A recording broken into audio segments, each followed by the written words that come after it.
Assalamualaikum warahmatullahi wabarakatuh.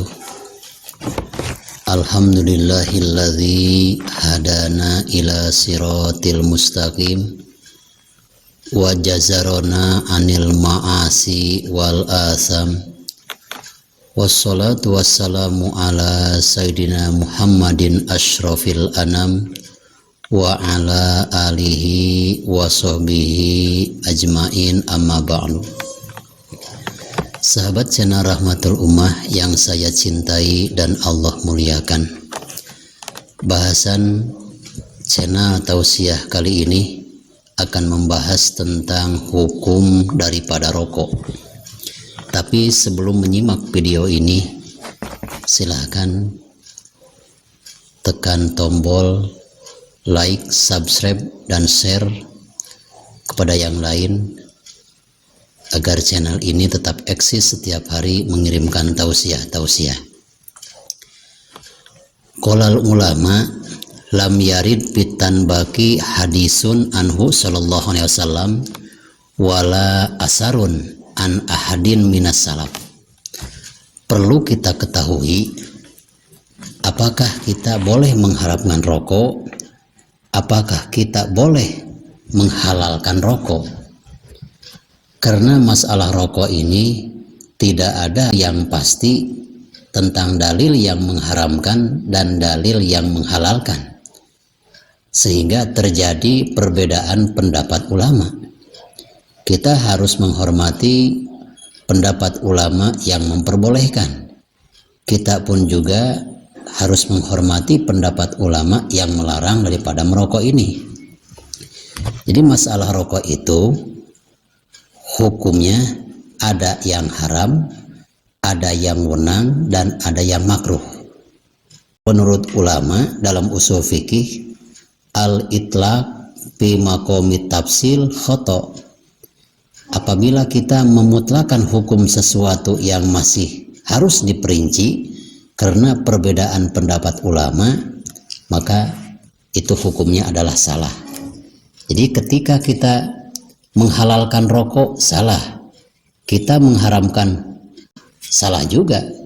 Karena itu tergantung bagaimana pelaksanaannya ketika waktu merokok.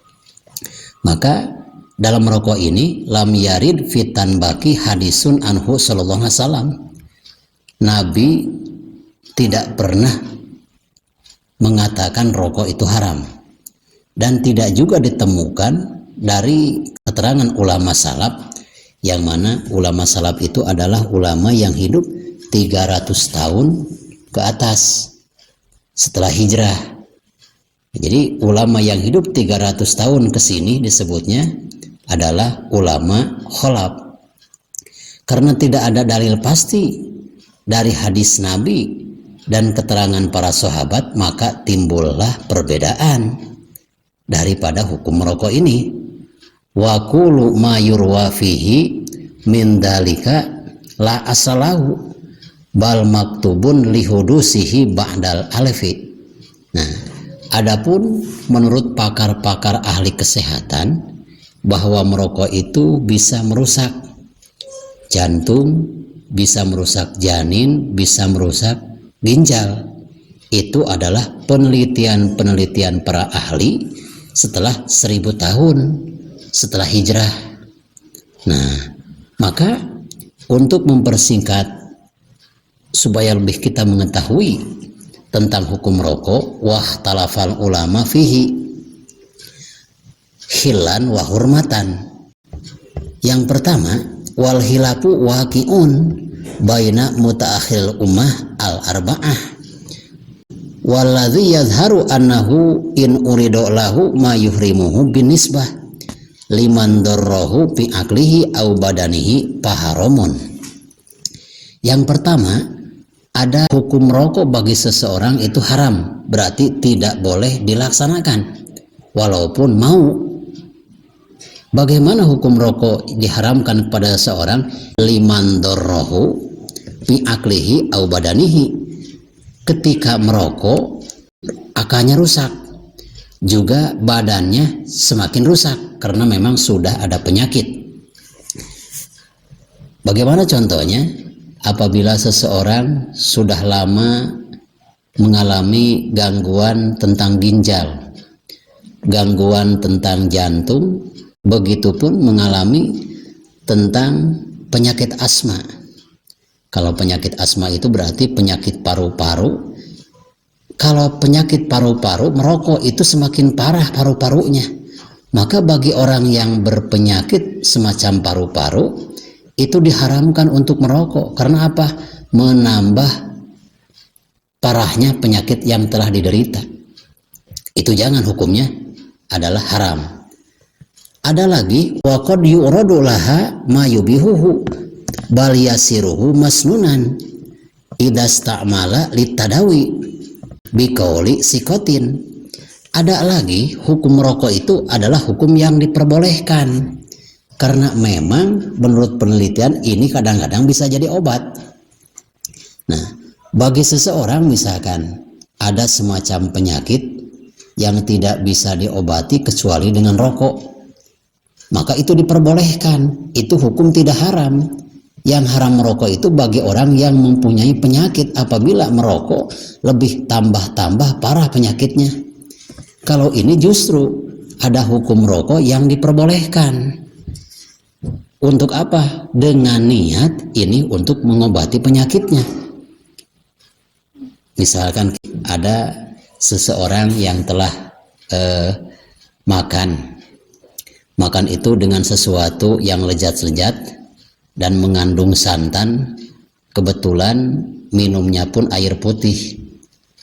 Betapa gak enaknya rasa mulut kita ketika sudah mengkonsumsi sesuatu makanan yang mengandung lemak dan baunya bau anyir, lalu minumnya air putih. Lalu ketika akan melaksanakan sholat, itu mulutnya selalu berbunyi. Karena apa? Ada istilah sebal, karena rasanya menyebalkan. Maka untuk menghilangkan rasa sebal di mulut sebelum sholat, orang tersebut agar khusus sholatnya tidak ada rasa sebal, akhirnya mengambil sebatang rokok, lalu dinyalakan dan langsung dirokok. Maka rokok tersebut bisa menghilangkan rasa sebal di mulut. Itu adalah hukumnya wenang, diperbolehkan. Bagaimana halnya seseorang itu merokoknya itu jadi obat tidak, juga tidak menjadi bahaya bagi orang yang membiasakan merokok. Maka di sini ada sabda ulama, wahaisu khola antil kal awarid bahwa makruhun. Ketika dia merokok jadi penyakit tidak, jadi obat tidak, ini berarti hukum merokoknya adalah makruh. Yang dimaksud dengan makruh itu sesuatu yang apabila ditinggalkan mendapatkan pahala, sesuatu yang dilaksanakan itu tidak menimbulkan siksa, itu hukumnya makruh. Adapun penelitian dokter bahwa merokok bisa mengganggu ginjal, jantung dan sebagainya, itu penelitian para dokter, kita harus hormati. Tapi dari dalil segi hadis Nabi dan sabda-sabda ulama salaf, tidak ada dalil yang pasti untuk mengharamkan hukum daripada merokok tersebut. Lain lagi dengan kalangan ulama ahli tasawuf. Nah, kalau kalangan ulama ahli tasawuf semacam As-Sayyid Syekh Abdullah Al-Haddad mengatakan, malam yatub anhu qabla mautihi ayamuta ala su'il khotimah. Ini kalangan tasawufnya, bukan fikih.